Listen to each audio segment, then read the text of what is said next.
Ecco la situazione meteorologica. Nel corso dei prossimi giorni un promontorio antipressorio tenderà ad espandersi dalle isole britanniche verso la Scandinavia e i paesi baltici, favorendo l'afflusso di aria dai quadranti orientali alle latitudini inferiori, e anche sulla Liguria si assisterà ad un graduale cambiamento delle condizioni meteo con il ritorno delle nubi nel fine settimana e temperature diurne decisamente più basse. Nel corso del pomeriggio qualche addensamento si formerà sui rilievi delle zone interne, per il resto soleggiamento completo con venti che tenderanno a divenire a regime variabile da debole a moderata intensità. Mare generalmente poco mosso e temperature massime stazionarie anche fino a 19 gradi sulla costa.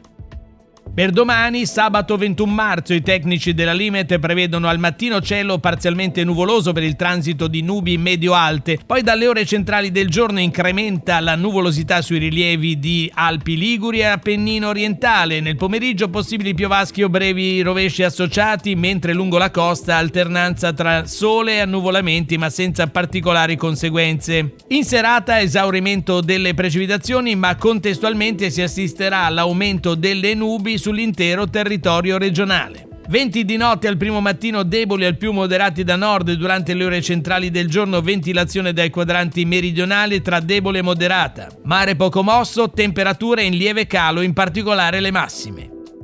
Terminiamo con un cenno alla previsione per domenica 22 marzo. Nella prima parte cielo molto nuvoloso coperto con precipitazioni di debole o moderata intensità su centro e ponente, quota neve in calo fino alle aree collinari sui versanti padani occidentali. Non si possono escludere piovigini sul Levante, poi verso sera graduale miglioramento ovunque, ventilazione moderata o forte da nord, mare stirato sotto costa, temperature in lieve calo.